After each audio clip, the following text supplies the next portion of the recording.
ਅੱਜ ਆਪਾਂ 511 ਅੰਗ ਤੋਂ 8ਵੀਂ ਪੌੜੀ ਲੈਣੀ ਹੈ। ਇਹ ਜਿਹੜੀ ਗੁਜਰੀ ਕੀ ਵਾਰ ਤੀਸਰੀ ਪਾਤਸ਼ਾਹੀ ਦੀ ਲੈ ਰਹੇ ਹਾਂ ਆਪਾਂ, ਉਹਦੀ 8ਵੀਂ ਪੌੜੀ, ਉਹਦੇ ਸ਼ਲੋਕ ਇਹ ਆਪਾਂ ਲਵਾਂਗੇ। ਇਸ ਤੋਂ ਪਹਿਲਾਂ 7 ਪੌੜੀਆਂ, 7ਵੀਂ ਪੌੜੀ ਹੋਈ ਸੀਗੀ ਔਰ 7ਵੀਂ ਪੌੜੀ ਦੇ ਵਿੱਚ ਮਹਾਰਾਜ ਜਿਹੜੇ ਹੈਗੇ ਉਹਨਾਂ ਨੇ ਦੱਸਿਆ ਸੀਗਾ ਕਿ ਉਹ ਮਾਲਕ ਭਗਤੀ ਕਰਨੀ ਆ, ਉਹ ਮਾਲਕ ਪਰਮਾਤਮਾ ਦੀ ਕਰਨੀ ਆ। ਮੇਰਾ ਸਾਹਿਬ ਅਤ ਵੱਡਾ ਸੱਚ ਗਹਿਰ ਗੰਭੀਰਾ, ਉਹ ਗਹਿਰਾ ਤੇ ਗੰਭੀਰ ਤੇ ਸੱਚ ਹੈਗਾ, ਉਹਦੀ ਭਗਤੀ ਕਰਨੀ ਆ, ਜਿਹਦੇ ਵਸ ਦੇ ਵਿੱਚ ਸਾਰਾ ਸੰਸਾਰ ਹੈਗਾ, ਜਿਹਦੇ ਅੰਦਰ ਹੀ ਸਾਰਾ ਸੰਸਾਰ ਹੈਗਾ। ਸਭ ਜਗ ਤਿਸਕੇ ਵਸ ਹੈ, ਸਭ ਤਿਸਕਾ ਚੀਰਾ। ਔਰ ਉਹ ਮਾਲਕ ਪਰਮਾਤਮਾ ਨੇ ਮਿਲਣਾ ਹੈ, ਉਹਨੇ ਮਿਲਣਾ ਹੈ ਜੇ ਆਪਣੇ ਕੋਲ ਬ੍ਰਹਮ ਮਤ ਹੋਏਗੀ, ਬ੍ਰਹਮ ਗਿਆਨ ਹੋਏਗਾ, ਆਪਣੇ ਕੋਲ ਚੌਥੇ ਪਦ ਦਾ ਗਿਆਨ ਹੋਏਗਾ ਆਪਣੇ ਕੋਲ, ਜਿਹੜਾ ਕਿ ਚੌਥੇ ਪਦ ਦੇ ਵਿੱਚ ਲੈ ਕੇ ਜਾਏਗਾ ਆਪਾਂ ਨੂੰ। ਉਹ ਗਿਆਨ ਹੋਏਗਾ ਆਪਾਂ ਨੂੰ, ਤਾਂ ਆਪਣਾ ਮਨ ਜਿਹੜਾ ਹੈਗਾ ਨਿਹਚਲ ਹੋਏਗਾ, ਧੀਰਜ ਆਏਗਾ। ਔਰ ਇਹ ਉਸ ਬ੍ਰਹਮ ਗਿਆਨੀਆਂ ਦੀ, ਗੁਰੂ ਦੀ ਕਿਰਪਾ ਦੇ ਨਾਲ ਹੀ ਜਿਹੜਾ ਹੈਗਾ ਇਹ ਜਿਹੜੀ ਅਵਸਥਾ ਆਉਂਦੀ ਆ। ਔਰ ਇਨਸਾਨ ਜਿਹੜਾ ਹੈਗਾ ਤਾਂ ਉਸ ਗੁਰੂ ਸੂਰਮੇ ਨੂੰ ਮਿਲ ਕੇ ਜਿਹੜਾ ਹੈਗਾ ਆਪਣੇ ਅੰਦਰ ਵੀ ਜਿਹੜੀ ਹੈਗੀ ਆ ਜੂਝਣ ਦੀ ਜਿਹੜੀ ਹੈਗੀ ਇੱਛਾ, ਜੂਝਣ ਦੇ ਵਲਵਲੇ ਪੈਦਾ ਹੁੰਦੇ ਆ, ਅਤੇ ਆਪਾਂ ਵੀ ਇਸ ਲੜਾਈ ਦੇ ਵਿੱਚ ਜਿਹੜੇ ਹੈਗੇ ਹੌਲੀ ਹੌਲੀ ਜਿਹੜੇ ਹੈਗੇ ਜੇਤੂ ਹੋ ਜਾਂਦੇ ਆ। ਗੁਣ ਲੈ ਕੇ, ਜੋ ਗੁਣ ਦੱਸ ਰਹੇ ਆ ਬ੍ਰਹਮ ਗਿਆਨੀ, ਉਹ ਗੁਣ ਲੈ ਕੇ ਜਿਹੜੇ ਹੈਗੇ ਆ ਪਰਮਾਤਮਾ ਦਾ ਧਿਆਨ ਕਰਕੇ ਉਸਨੂੰ ਸਲਾਹ ਕੇ ਅਤੇ ਇਹ ਖੇਡ ਜਿਹੜੀ ਜਿੱਤੀ ਜਾਂਦੀ ਹੈ। ਇਸ ਤੋਂ ਅੱਗੇ ਹੁਣ 8ਵੀਂ ਪੌੜੀ ਆ ਗਈ। ਸ਼ਲੋਕ ਮਹੱਲਾ ਤੀਜਾ। ਤ੍ਰਿਗ ਤਿਨ੍ਹਾਂ ਦਾ ਜੀਵਿਆ, ਜੋ ਹਰ ਸੁਖ ਪਰ ਹਰ ਤਿਆਗ ਦੇ, ਦੁੱਖ ਹਉਮੈ ਪਾਪ ਕਮਾਏ ਮੈਜੋਰਟੀ ਹੈਗੀ। ਮਹਾਰਾਜ ਕਹਿੰਦੇ 2 ਚੀਜ਼ਾਂ ਹੈਗੀਆਂ ਭਾਈ, 2 ਰਸਤੇ ਹੈਗੇ ਤੇਰੇ ਸਾਹਮਣੇ।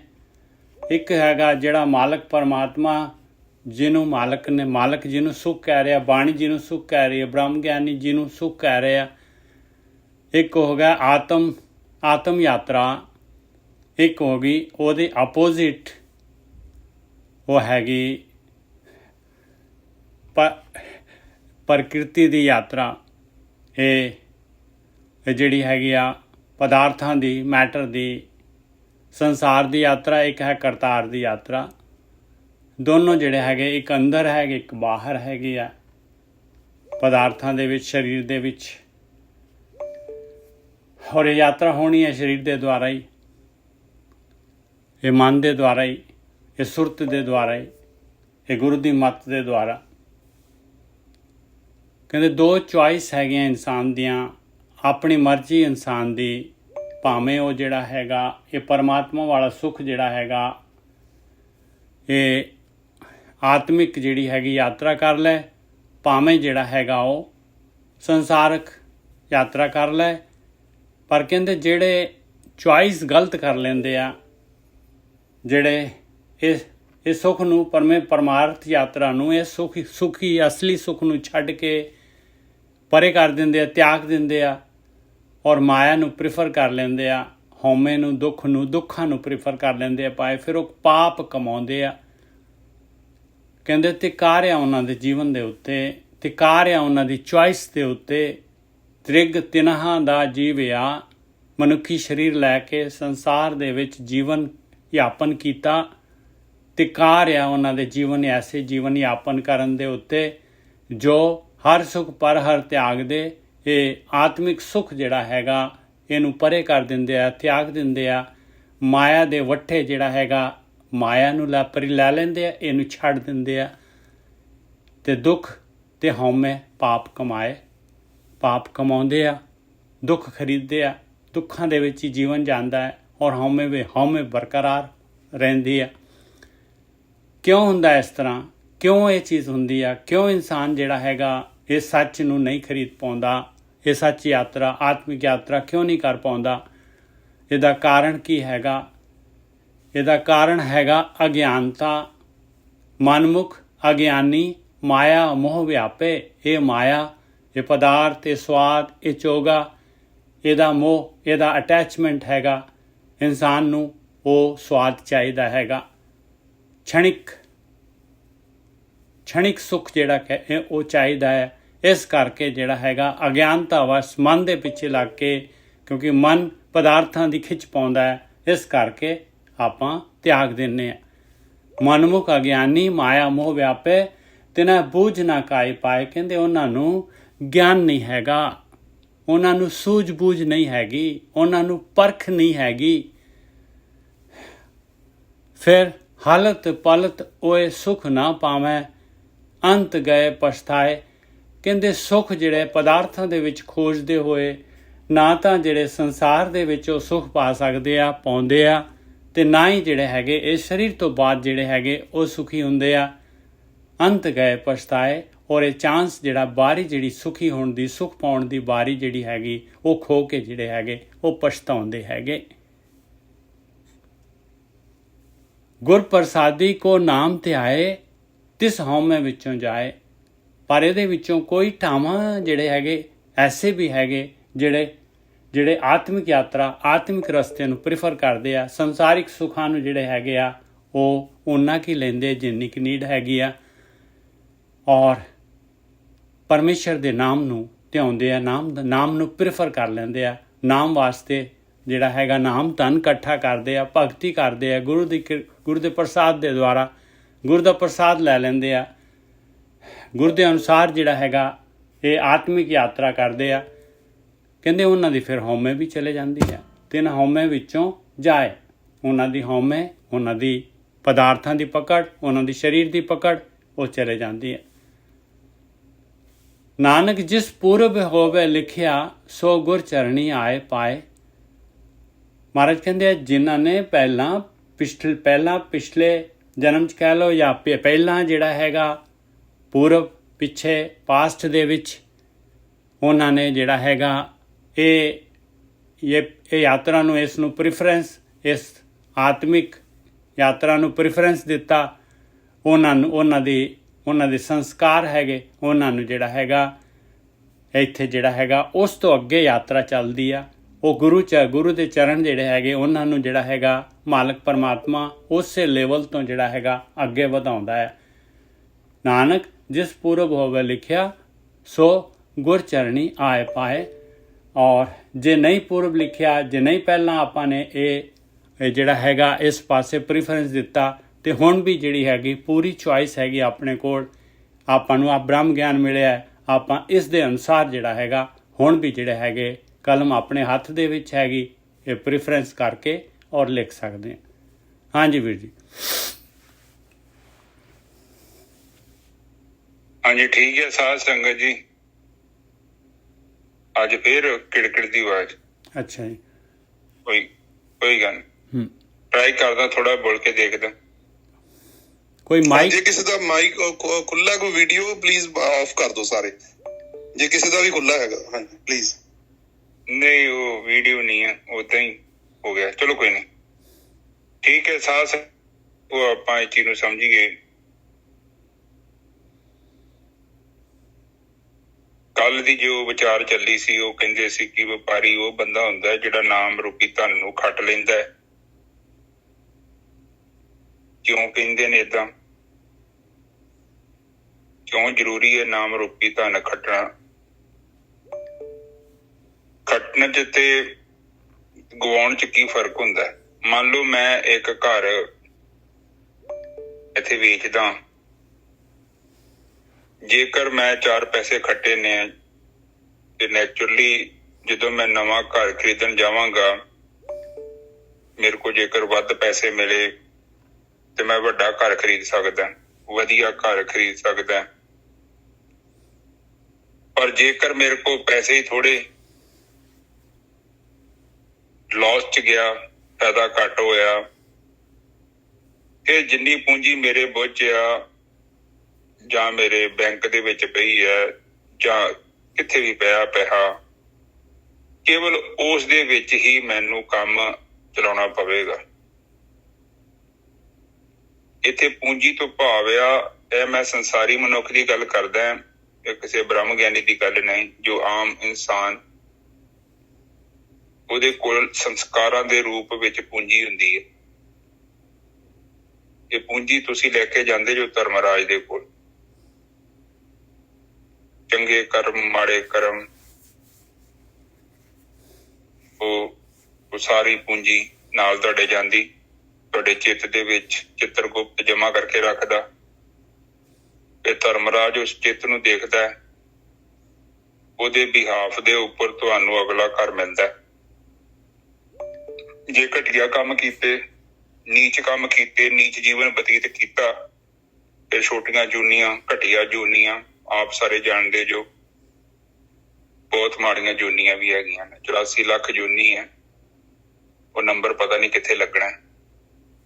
ਦੇਖੋ ਜਿੰਨੇ ਪੈਸੇ ਮੇਰੇ ਬੁੱਝ ਨੇ, ਹੁਣ ਮੈਨੂੰ ਤੁਸੀਂ ਕਹੋ ਕਿ ਚਰਨਜੀਤ ਜਾ ਕੇ ਇਲਾਜ ਕਰਾ। ਹੁਣ ਮੇਰੇ ਬੁੱਝ ਪੈਸੇ ਥੋੜੇ ਨੇ ਤੇ ਨੈਚੁਰਲੀ ਮੈਂ ਬਹੁਤ ਘੱਟ, ਜਿਹੜਾ ਲੋ ਬਜਟ ਦਾ ਹਸਪੀਟਲ ਹੈ ਉੱਥੇ ਜਾਵਾਂਗਾ, ਕਿਉਂਕਿ ਮੇਰੀ ਜੇਬੇ ਨੇ ਦੱਖ ਨਹੀਂ ਦੇਣਾ। ਮੈਂ ਵੱਡੇ ਚੰਗੇ ਇਲਾਜ ਨਹੀਂ ਕਰਾ ਸਕਦਾ। ਜੇਕਰ ਤੁਹਾਡੇ ਕੋਲ ਪੈਸੇ ਘੱਟ ਨੇ, ਨੈਚੁਰਲੀ ਤੁਹਾਡੇ ਬੱਚੇ ਮੀਡੀਅਮ, ਆਮ, ਨਾਰਮਲ ਸਕੂਲ ਚ ਪੜ੍ਹਨਗੇ। ਜ਼ਿਆਦਾ ਪੈਸੇ ਕਮਾਉਂਦੇ ਜੋ ਵੱਧ ਫੈਸਿਲਿਟੀਆਂ ਨੇ, ਨੈਚੁਰਲੀ ਤੁਹਾਡੇ ਬੱਚਿਆਂ ਦਾ ਜਿਹੜਾ ਸਟੈਂਡਰਡ ਆ ਉਹ ਤੁਹਾਡੇ ਪੈਸੇ ਨੇ ਡਿਸਾਈਡ ਕਰਨਾ ਹੈ। ਠੀਕ ਹੈ। ਇਸੇ ਤਰ੍ਹਾਂ ਜਦੋਂ ਆਪਾਂ ਇਸ ਸੰਸਾਰ ਤੋਂ ਜਾਂਦੇ ਹਾਂ ਤੇ ਸਾਡੇ ਬੁੱਝ ਜਿਹੜੀ ਪੂੰਜੀ ਹੈ ਨਾ, ਉਹਨੇ ਡਿਸਾਈਡ ਕਰਨਾ ਹੈ, ਸੰਸਕਾਰਾਂ ਦੀ ਪੂੰਜੀ ਨੇ, ਇਹ ਸਾਡੀ ਪਾਤਰਤਾ ਕੀ ਹੈ। ਪਾਤਰਤਾ ਬਿਲਕੁਲ ਜਿੱਦਾਂ ਦੀ ਹੋਵੇਗੀ, ਸਾਨੂੰ ਅਗਲਾ ਜੀਵਨ ਉਸੇ ਤਰ੍ਹਾਂ ਮਿਲੂਗਾ। ਬਾਣੀ ਕਹਿੰਦੀ ਹੈ ਕਿ ਧਿਆਨ ਨਾਲ, ਐਵੇਂ ਨਾ ਗਲਤ ਬਿਜਨਸ ਨਾ ਕਰ ਲਈ, ਕਿਉਂਕਿ ਤੂੰ ਗਲਤ ਬਿਜਨਸ ਕਰੇਗਾ ਫਿਰ ਤੈਨੂੰ ਪ੍ਰੋਬਲਮ ਹੋਣੀ ਹੈ। ਇਸ ਕਰਕੇ ਬੜੇ ਸਖਤ ਸ਼ਬਦ ਵਰਤੇ ਨੇ। ਉਹ ਕਹਿੰਦੇ ਨੇ ਤ੍ਰਿਗ ਤਿੰਨਾਂ ਦਾ ਜੀਵਨ ਜੀਵਿਆ।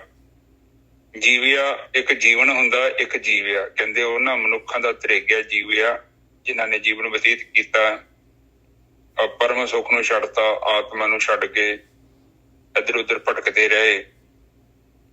ਉਹ ਕਹਿੰਦੇ ਉਹਨਾਂ ਦਾ ਜੀਵਨ ਬਹੁਤ ਘਟੀਆ। ਦੇਖੋ ਗੁਰੂ ਜੀ ਕਿੰਨੀ ਸਖਤ ਭਾਸ਼ਾ ਵਰਤ ਰਹੇ ਨੇ। ਉਹ ਕਹਿੰਦੇ ਕਿ ਉਹਨਾਂ ਨੇ ਸੱਚ ਦਾ ਤਿਆਗ ਕਰ ਦਿੱਤਾ, ਉਸ ਪਰਮ ਨੂੰ, ਆਤਮਾ ਨੂੰ ਨਹੀਂ ਅਨੁਭਵ ਕੀਤਾ। ਐਵੇਂ ਫਾਲਤੂ ਦੀ ਭਟਕਣਾ, ਮਿਰਗ ਤ੍ਰਿਸ਼ਨਾ ਦੇ ਵਿੱਚ ਆਪਣਾ ਸਾਰਾ ਜੀਵਨ ਨਸ਼ਟ ਕਰ ਲਿਆ, ਬਤੀਤ ਕਰ ਲਿਆ। ਕਹਿੰਦੇ ਉਹਨਾਂ ਮਨੁੱਖਾਂ ਦੇ ਲਈ ਬਹੁਤ ਮਾੜੀ ਚੀਜ਼ ਹੈ, ਬਹੁਤ ਮਾੜੀ ਚੀਜ਼। ਇੱਕ ਵਧੀਆ ਮੌਕਾ ਸੀ, ਉਹਨਾਂ ਵੇਸਟ ਕਰ ਲਿਆ। ਅਗਲੇ ਬੰਨੇ ਫੇਰ ਉਹ ਕਹਿ ਰਹੇ ਨੇ, ਮਨਮੁਖ ਅਗਿਆਨੀ ਮਾਇਆ ਮੋਹ ਵਿਆਪੇ, ਤਿਨ ਬੂਝ ਨਾ ਕਾਏ ਪਾਏ। ਤੇ ਹੁਣ ਕਹਿੰਦੇ ਕਿ ਜਿਹੜਾ ਬੰਦਾ ਮਨਮੁਖ ਆ, ਅਗਿਆਨੀ ਹੈ। ਅਗਿਆਨੀ ਦਾ ਮਤਲਬ ਜਿਹਨੂੰ ਵਿਚਾਰੇ ਨੂੰ ਨਹੀਂ ਪਤਾ, ਜਿਹੜੇ ਵਿਚਾਰੇ ਨੂੰ ਗਿਆਨ ਨਹੀਂ, ਕੀ ਸਹੀ ਕੀ ਗਲਤ, ਜਿਹਦੀ ਬੁੱਧੀ ਕੰਮ ਨਾ ਕਰਦੀ ਹੋਵੇ। ਪਰ ਬਾਣੀ ਕਹਿੰਦੀ ਜਾਨਤ ਵੀ ਔਗਣ ਕਰੇ, ਹਾਥ ਦੀਪਕ ਖੂਹੇ ਪੈਰ ਧਰੇ। ਹੁਣ ਤੁਸੀਂ ਆਪਣੇ ਜੀਵਨ ਤੇ ਨਜ਼ਰ ਮਾਰੋ, ਕਈ ਵਾਰੀ ਗਲਤ ਵਿਚਾਰ ਮਨ ਚ ਆਏ, ਪਤਾ ਵੀ ਇਹ ਕੰਮ ਮਾੜਾ ਹੈ, ਕਿ ਉਸ ਸਮੇਂ ਆਪਾਂ ਆਪਣੇ ਮਨ ਨੂੰ ਰੋਕਿਆ, ਉਹਨੂੰ ਮੋੜਿਆ ਨਹੀਂ। ਜੇਕਰ ਨਹੀਂ ਮੋੜ ਰਹੇ ਤੇ ਸਾਡੇ ਲਈ ਚੰਗਾ ਨਹੀਂ ਹੈ, ਮਾੜਾ ਹੈ, ਕਿਉਂਕਿ ਉਹ ਗਲਤ ਚੀਜ਼ ਦੀ ਡਿਮਾਂਡ ਕਰ ਰਿਹਾ। ਔਰ ਅਸੀਂ ਕੋਈ ਚੰਗੇ ਮਾਂ-ਬਾਪ ਨਹੀਂ ਹੈ ਜੋ ਆਪਣੇ ਬੱਚੇ ਦੀ ਗਲਤ ਇੱਛਾ ਦੀ ਪੂਰਤੀ ਕਰੀਏ, ਕਿਉਂਕਿ ਆਉਣ ਵਾਲੇ ਸਮੇਂ ਦੇ ਵਿੱਚ ਇਸੇ ਚੀਜ਼ ਨੇ ਸਾਡੇ ਲਈ ਬਹੁਤ ਵੱਡੀ ਇੱਕ ਮੁਸੀਬਤ ਖੜੀ ਕਰ ਦੇਣੀ ਹੈ। ਤੋ ਜਿਹੜੇ ਸਿਆਣੇ ਮਾਂ-ਬਾਪ ਹੁੰਦੇ ਹਮੇਸ਼ਾ ਬੱਚੇ ਦੀਆਂ ਜਾਇਜ਼ ਮੰਗਾਂ ਦੀ ਪੂਰਤੀ ਕਰਦੇ ਨੇ, ਤੇ ਜਿਹੜੀਆਂ ਨਜਾਇਜ਼ ਮੰਗਾਂ ਹੁੰਦੀਆਂ ਨੇ ਉਹਨੂੰ ਮਨਾ ਨਹੀਂ ਕਹਿੰਦੇ, ਉਹਨੂੰ ਪੋਸਟਪੋਨ ਕਰ ਦਿੰਦੇ। ਔਰ ਬੱਚਾ ਜਿਹੜਾ ਹੈ ਨਾ, ਕਰਕੇ ਗੁਰਗੀ ਸਾਹਿਬ, ਬੱਚਾ ਜਿਹੜਾ ਹੈ ਨਾ, ਉਹ ਸਾਡਾ ਮਨ ਹੈਗਾ। ਹਾਂਜੀ ਨਿਜਰ ਸਾਹਿਬ, ਇਹ ਕਾਫੀ ਬੱਚਾ ਛੋਟਾ ਹੈ ਔਰ ਇਹਦੀ ਡਿਮਾਂਡ ਵੀ ਬਹੁਤ ਜ਼ਿਆਦਾ ਹੈ। ਜ਼ਿਆਦਾ ਮੰਗਦਾ ਹੈ ਲੋੜ ਤੋਂ, ਬਹੁਤ ਜ਼ਿਆਦਾ। ਬਿਲਕੁਲ ਫਿਰ ਅਗਲੇ ਸਹੀ। ਬੰਨੇ ਦੇਖਿਆ ਨੀਚੇ ਆ ਤੁਕ ਬੋਲੋ ਹਾਲਤ ਪਲਤ। ਹਲਤ ਪਲਤ ਓਏ ਸੁਖ ਨਾ ਪਾਵੈਂ ਅੰਤ ਕਹੇ ਪਛਤਾਏ। ਦੇਖ ਲਓ, ਜਿਹੜੇ ਮਨ ਦੇ ਪਿੱਛੇ ਚੱਲੇ ਆ, ਜਿਹੜੇ ਅਗਿਆਨੀ ਹੈਗੇ ਉਹਨਾਂ ਦੀ ਤਾਂ ਵੱਖਰੀ ਗੱਲ ਆ। ਜਿਹੜਾ ਮਨ ਦੇ ਪਿੱਛੇ ਚੱਲ ਰਿਹਾ ਉਹ ਵੀ ਭਾਈ ਉਹ ਗਿਆਨ ਹੁੰਦੇ ਹੋਏ ਵੀ ਅਗਿਆਨੀ ਹੈਗਾ। ਤੇ ਕਹਿੰਦੇ ਉਹ ਤਾਂ ਫਿਰ ਜਿਹੜਾ ਹੈਗਾ ਨਾ ਇੱਥੇ ਲੋਕ ਦੇ ਵਿੱਚ ਨਾ ਪਰਲੋਕ ਦੇ ਵਿੱਚ ਜਿਹੜਾ ਸੁੱਖ ਤਾਂ ਪਾ ਨਹੀਂ ਸਕਦੇ। ਤੇ ਫਿਰ ਆਖਰੀ ਜਿਹੜਾ ਚਾਂਸ ਚਲੇ ਜਾਏਗਾ, ਦੁਬਾਰਾ ਨਹੀਂ ਮਿਲੇਗਾ ਭਾਈ। ਇਮੀਡੀਏਟਲੀ ਮਾਲਕ ਪਰਮਾਤਮਾ ਨਹੀਂ ਦਿੰਦਾ ਭਾਈ। ਫਿਰ ਜਿਹੜਾ ਹੈਗਾ ਆਪਾਂ ਨੂੰ ਜਿਹੜੇ ਹੈਗੇ ਉਹ ਕਾਰਨ ਸ਼ਰੀਰ ਵਾਪਸ ਮਨੁੱਖੀ ਜੂਨ ਦੇ ਲਈ ਜਿੰਨਾ ਕਿ ਜਿਹੜਾ ਆਪਾਂ ਨੇ ਵਧਾਇਆ ਹੈਗਾ, ਜਿੰਨੇ ਕਿ ਜਿਹੜੇ ਸੰਸਕਾਰ ਉਹ ਘਟਾ ਕੇ ਉਸ ਲੈਵਲ ਤੇ ਲੈ ਕੇ ਆਵਾਂਗੇ, ਫਿਰ ਚਾਂਸ ਲੱਭੇਗਾ। ਹਾਂਜੀ ਵੀਰ ਜੀ। ਹਾਂਜੀ, ਇੱਥੇ ਉਹ ਕਹਿ ਰਹੇ ਨੇ ਆ ਵੀ ਗਿਆ ਤੇ ਉਹ ਵੀ ਗਿਆ। ਹਾਂ, ਦੋਨੋਂ ਗਏ। ਇੱਥੇ ਸੁੱਖ ਮਿਲ ਸਕਦਾ ਸੀ, ਪਰਮ ਜੀਵਨ ਮਿਲ ਸਕਦਾ ਸੀ, ਪਰ ਅਸੀਂ ਕੁਝ ਹੋਰ ਇਕੱਠਾ ਕਰ ਲਿਆ ਜਿਹੜਾ ਬਹੁਤਾ ਜ਼ਰੂਰੀ ਨਹੀਂ ਸੀ, ਪਰ ਜੀਵਨ ਦਾ ਮਕਸਦ ਉਹ ਬਣਾ ਲਿਆ। ਫਿਰ ਕੀ ਹੋਇਆ? ਫਿਰ ਇਹ ਜੀਵਨ ਵੀ ਗਿਆ।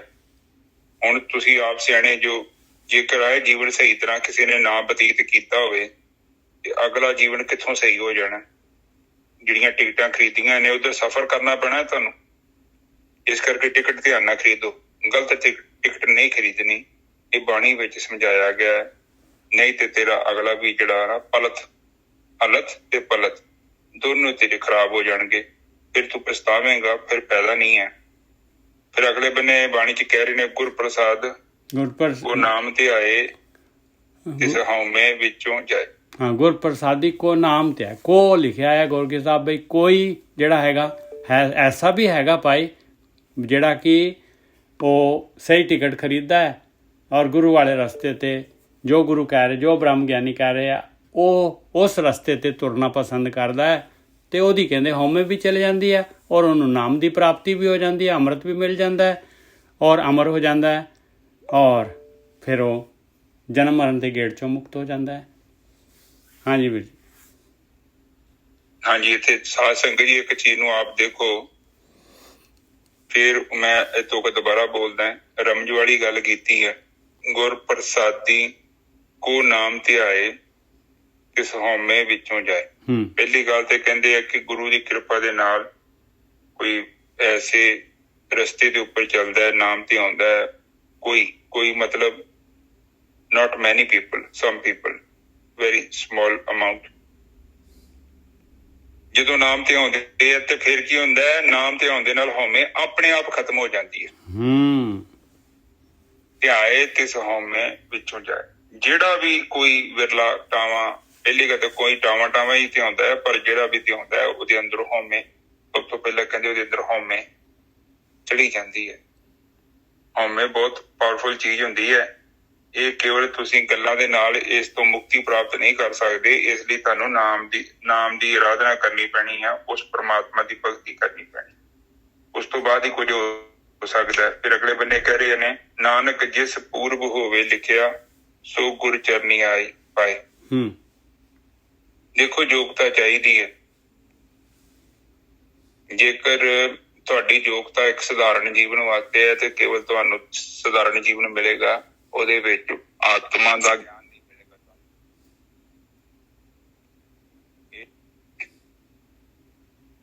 ਇੱਕ ਗੱਲ ਮਨ ਚ ਧਿਆ ਕੇ ਰੱਖਣੀ ਹੈ, ਕਿਉਂਕਿ ਆਤਮਾ ਦਾ ਗਿਆਨ ਜੇਕਰ ਪ੍ਰਾਪਤ ਹੋ ਰਿਹਾ ਤੇ ਇਹਦਾ ਮਤਲਬ ਤੁਹਾਡੇ ਪੱਲੇ ਕੁਝ ਨਾ ਕੁਝ ਹੈਗਾ।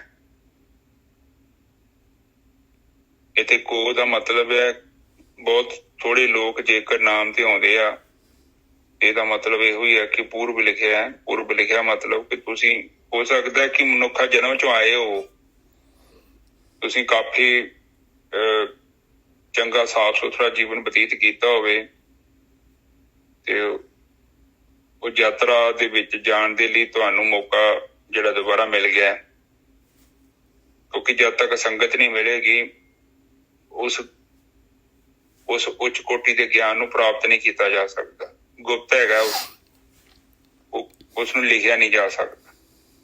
ਉਹ ਅਨੁਭਵ ਦਾ ਵਿਸ਼ਾ ਹੈ ਔਰ ਉਸ ਨੂੰ ਅਨੁਭਵ ਕਰਨ ਦਾ ਇੱਕੋ ਹੀ ਤਰੀਕਾ ਹੈ, ਤੁਸੀਂ ਸੱਚ ਤੇ ਚੱਲਣਾ ਸ਼ੁਰੂ ਕਰ ਦਿਓ। ਜਦੋਂ ਤੁਸੀਂ ਸੱਚ ਤੇ ਚੱਲਣਾ ਸ਼ੁਰੂ ਕਰਤਾ, ਜੀਵਨ 'ਚ ਸੱਚਾਈ ਆ ਜਾਏਗੀ। ਜਿਹੜੀ ਪ੍ਰਕਿਰਤੀ ਤੁਹਾਡੇ ਦਾ ਜ਼ਿਆਦਾ ਬੋਝ ਪਾਉਂਦੀ ਸੀ ਨਾ, ਉਹਦਾ ਬੋਝ ਘਟ ਜਾਣਾ। ਕਿਉਂਕਿ ਪ੍ਰਕਿਰਤੀ ਦੇ ਵਿੱਚ ਜਿਹੜਾ ਵੀ ਬੰਦਾ ਆ ਗਿਆ ਨਾ, ਉਹ ਬਿਲਕੁਲ ਗੰਨੇ ਵਾਲਾ ਹਿਸਾਬ ਹੈਗਾ। ਜਿੱਦਾਂ ਗੰਨਾ ਵੇਲਣੇ 'ਚ ਫਸ ਜਾਂਦਾ ਹੈ ਨਾ, ਔਰ ਕੋਈ ਆਪਸ਼ਨ ਨਹੀਂ ਹੈਗਾ, ਨੱਪ ਕੇ ਲੈ ਜਾਂਦੀ ਹੈ, ਤੁਸੀਂ ਕੁਝ ਵੀ ਨਹੀਂ ਕਰ ਸਕਦੇ। ਤੁਹਾਨੂੰ ਭਜਾਉਣ ਦੇ ਲਈ ਤੁਹਾਡਾ ਆਲਾ ਦੁਆਲਾ ਬਹੁਤ ਵੱਡਾ ਹਿੱਸਾ ਅਦਾ ਕਰਦਾ ਹੈ।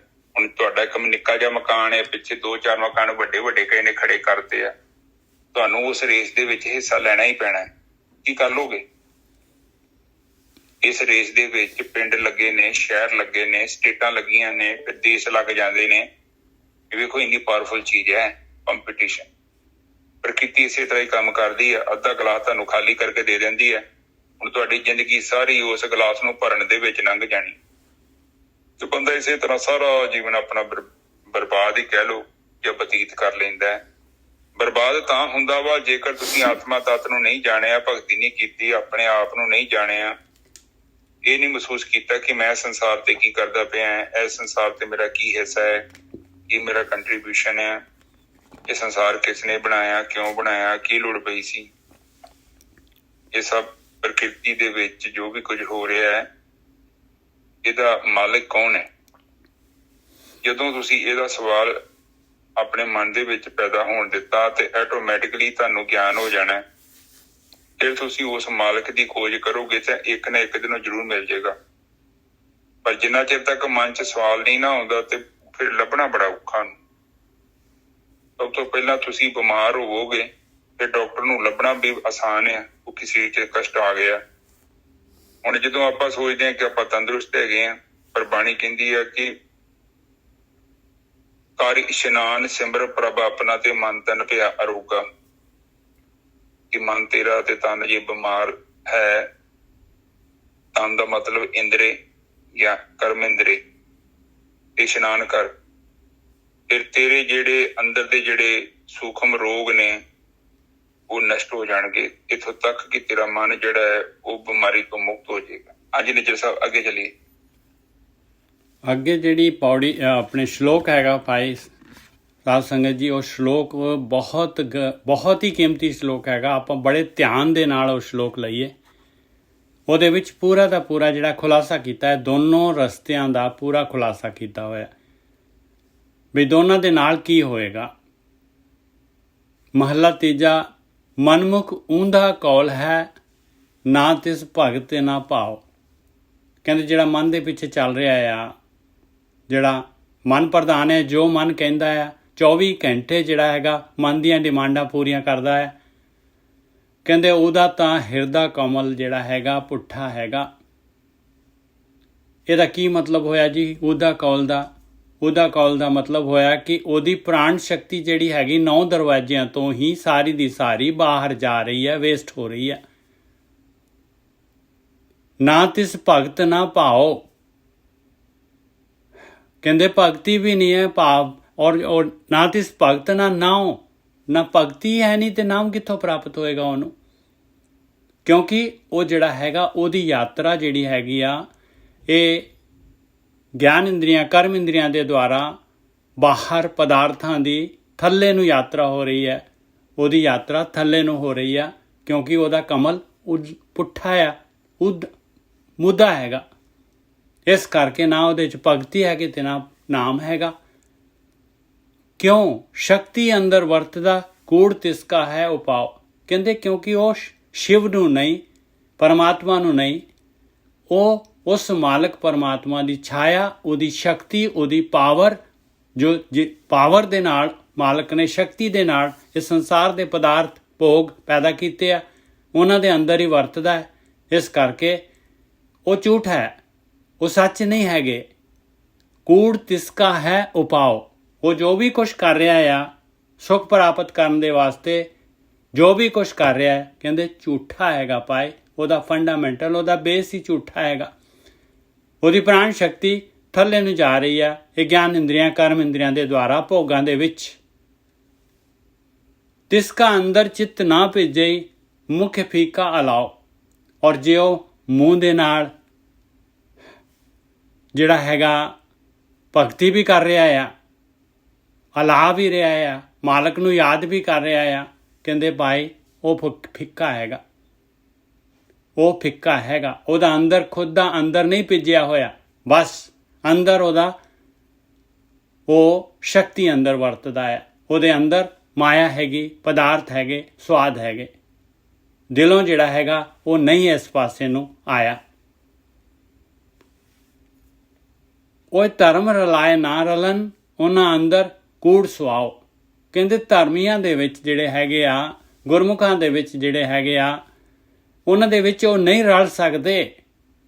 ਉਹਨਾਂ ਨੇ ਬਾਹਰੋਂ ਭਾਵੇਂ ਜਿਹੜੇ ਗੁਰਮੁਖ ਲੱਗਦੇ ਆ, ਸਾਰੇ ਚਿੰਨ੍ਹ ਹੈਗੇ ਆ, ਸਾਰਾ ਭੇਖ ਦੇਖ ਸਾਰੀ ਉਹਨਾਂ ਦੀ ਹੈਗੀ ਆ, ਪਰ ਅੰਦਰੋਂ ਜਿਹੜੇ ਹੈਗੇ ਉਹ ਨਹੀਂ ਰਲਦੇ, ਕਿਉਂਕਿ ਉਹਨਾਂ ਦਾ ਸਵਾਰਥ ਜਿਹੜਾ ਹੈਗਾ, ਉਹਨਾਂ ਦਾ ਮਕਸਦ ਜਿਹੜਾ ਹੈਗਾ, ਉਹਨਾਂ ਦੀ ਚੁਆਇਸ ਜਿਹੜੀ ਹੈਗੀ ਆ, ਉਹ ਕੂੜ ਹੈ, ਝੂਠ ਹੈ। ਉਹ ਧਰਮੇ ਰਲਾਏ ਨਾ ਰਲਨ, ਧਰਮ ਦੇ ਵਿੱਚ, ਧਰਮੀਆਂ ਦੇ ਵਿੱਚ ਨਹੀਂ ਰਲਦੇ।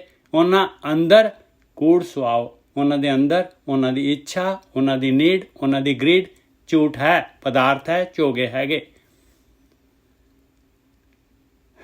ਨਾਨਕ ਕਰਤੈ ਬਣਤ ਬਣਾਈ, ਮਾਲਕ ਨੇ ਆਹੀ ਜਿਹੜੀ ਹੈਗੀ ਆ, ਮਾਲਕ ਦਾ ਆਹੀ ਕਾਨੂੰਨ ਹੈਗਾ, ਆਹੀ ਬਣਤ ਹੈਗੀ ਆ, ਆਹੀ ਸੰਸਾਰ ਮਾਲਕ ਨੇ ਇਸ ਤਰ੍ਹਾਂ ਬਣਾਇਆ ਹੋਇਆ ਹੈਗਾ ਕਿ ਮਨਮੁਖ ਕੂੜ ਬੋਲ ਬੋਲ ਡੁੱਬੇ, ਗੁਰਮੁਖੇ ਤਰੇ ਜਪ ਹਰ ਨਾਉ।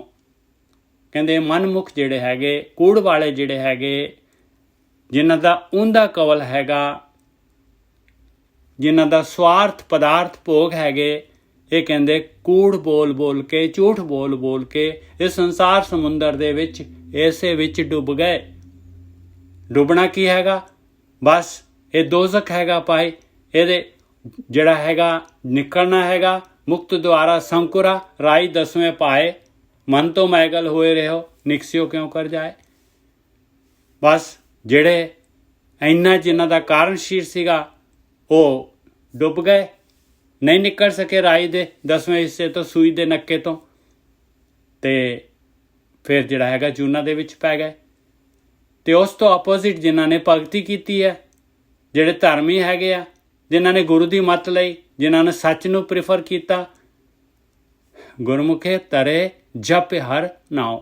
ਉਹ ਗੁਰੂ ਦੇ ਦੁਆਰਾ, ਗੁਰੂ ਤੋਂ ਗਿਆਨ ਲੈ ਕੇ, ਧਿਆਨ ਸਿਮਰਨ ਕਰਕੇ, ਭਗਤੀ ਕਰਕੇ, ਉਹ ਜਿਹੜੇ ਹੈਗੇ ਨਾਮ ਦੀ ਪ੍ਰਾਪਤੀ ਕਰਕੇ ਇਸ ਸੰਸਾਰ ਸਮੁੰਦਰ ਤੋਂ ਤਰ ਗਏ, ਕਿਉਂਕਿ ਉਹਨਾਂ ਦਾ ਉਂਦਾ ਕਵਲ ਜਿਹੜਾ ਹੈਗਾ ਉਹ ਸਿੱਧਾ ਹੋ ਗਿਆ। ਅਰਥਾਤ ਉਹਨਾਂ ਦੀ ਪ੍ਰਾਣ ਸ਼ਕਤੀ ਜਿਹੜੀ ਹੈਗੀ ਉਹ ਦਸਮ ਦੁਆਰ ਵੱਲ ਨੂੰ ਜਾਣ ਲੱਗ ਗਈ, ਕਿਉਂਕਿ ਉਹਨਾਂ ਨੇ ਥੱਲੇ ਜਿਹੜੇ ਹੈਗੇ ਆ ਪ੍ਰਾਣ ਸ਼ਕਤੀ ਝੂਠ ਦੇ ਵਿੱਚ, ਇਹ ਪਦਾਰਥਾਂ ਦੇ ਵਿੱਚ ਜਾਂਦੀ ਸੀ, ਉਹਨੂੰ ਜਿਹੜਾ ਹੈਗਾ ਉਸ 'ਤੇ ਅੰਕੁਸ਼ ਲਗਾਇਆ, ਉਸ 'ਤੇ ਰੋਕ ਲਗਾਈ। ਹਾਂਜੀ ਵੀਰ ਜੀ। ਠੀਕ ਹੈ। ਸਾਧ ਸੰਗਤ ਜੀ ਦੇਖੇ, ਮਨਮੁਖ ਜਿਹੜਾ ਹੈ ਨਾ, ਉਹ ਕੀ ਕਰਦਾ? ਉਲਟੀ ਦਿਸ਼ਾ ਦੇ ਵੱਲ ਕੰਮ ਜ਼ਿਆਦਾ ਗਤੀ ਕਰਦਾ। ਮਤਲਬ ਕਬੀਰ ਸਾਹਿਬ ਕਹਿ ਰਹੇ ਨੇ ਕਿ ਔਕੜ ਘਾਟੀ ਰਾਮ ਕੀ ਤੈ ਚੜ ਰਹੋ ਕਬੀਰ। ਉਹ ਕਬੀਰ ਵਾਲੀ ਡਾਇਰੈਕਸ਼ਨ ਵੱਲ ਨਹੀਂ ਗਤੀ ਕਰਦਾ, ਜਿਸ ਸਾਈਡ ਤੋਂ ਕਬੀਰ ਸਾਹਿਬ ਆ ਰਹੇ ਨੇ ਉਸ ਸਾਈਡ ਵੱਲ ਗਤੀ ਕਰਦਾ। ਉਸ ਸਾਈਡ ਤੇ ਕੀ ਹੈ? ਮਾਇਆ ਹੈ, ਉੱਥੇ ਪਰਮਾਤਮਾ ਤੇ ਬਿਲਕੁਲ ਨਹੀਂ ਹੈਗਾ। ਔਰ ਜ਼ਿਆਦਾਤਰ ਜਿਹੜਾ ਸੰਸਾਰੀ ਹੈ ਮਨੁੱਖ, ਭੀੜ, ਉਧਰ ਗਤੀ ਕਰ ਰਿਹਾ ਹੈ। ਕਾਮ, ਕ੍ਰੋਧ, ਲੋਭ, ਮੋਹ, ਹੰਕਾਰ, ਇਹ ਬਹੁਤ ਛੋਟੇ ਲੈਵਲ ਦਾ ਜੀਵਨ ਹੈ ਜਿੱਥੇ ਆਪਾਂ ਆਪਣਾ ਸਮਾਂ ਬਰਬਾਦ ਕਰਦੇ ਹਾਂ। ਦੇਖੋ, ਕ੍ਰੋਧ ਆਉਣਾ ਤੇ ਗੁੱਸੇ ਆਉਣ 'ਚ ਬੜਾ ਫਰਕ ਹੈ। ਗੁੱਸਾ ਦਾ ਮਤਲਬ ਕਈ ਚੀਜ਼ਾਂ ਜਿਹੜੀਆਂ ਹੁੰਦੀਆਂ ਨੇ ਸਾਡੇ ਜੀਵਨ 'ਚ ਏਦਾਂ ਦੀਆਂ ਹੁੰਦੀਆਂ ਨੇ, ਉਹ ਅਗਲਾ ਬੰਦਾ ਨਹੀਂ ਸਹੀ ਕਰਦਾ, ਉਸ ਟਾਈਮ ਤੇ ਸਾਡਾ ਗੁੱਸਾ ਕਰਨਾ ਜਾਇਜ਼ ਆ। ਗੁੱਸੇ ਦਾ ਮਤਲਬ ਸਾਡੇ ਅੰਦਰ ਇੱਕ ਰੋਸ ਪੈਦਾ ਹੋਇਆ, ਬਈ ਤੂੰ ਕੰਮ ਠੀਕ ਨਹੀਂ ਕੀਤਾ ਨਾ। ਜਦੋਂ ਉਹਨੂੰ ਪਿਆਰ ਨਾਲ 2-4 ਵਾਰੀ ਸਮਝਾਇਆ ਤੇ ਬੰਦਾ ਨਹੀਂ ਸਮਝਦਾ ਤੇ ਅੰਦਰ ਗੁੱਸਾ ਹੁੰਦਾ। ਕ੍ਰੋਧ ਦਾ ਮਤਲਬ ਤੁਹਾਡੀ ਸੈਂਸ ਨਹੀਂ ਹੈਗੀ, ਤੁਹਾਨੂੰ ਪਤਾ ਨਹੀਂ ਤੁਸੀਂ ਕੀ ਬੋਲ ਰਹੇ ਹੋ। ਹੁਣ ਛੋਟੇ ਬੱਚੇ ਨੂੰ ਆਪਾਂ ਥੋੜਾ ਜਿਹਾ ਪ੍ਰੈਸ਼ਰ ਪਾ ਕੇ ਵੀ ਸਮਝਾਉਂਦੇ ਹਾਂ। ਕਿਉਂ ਸਮਝਾਉਂਦੇ ਹਾਂ? ਕਿਉਂਕਿ ਉਹ ਗੱਲ ਤੇ ਅਸਰ ਨਹੀਂ ਕਰ ਰਿਹਾ।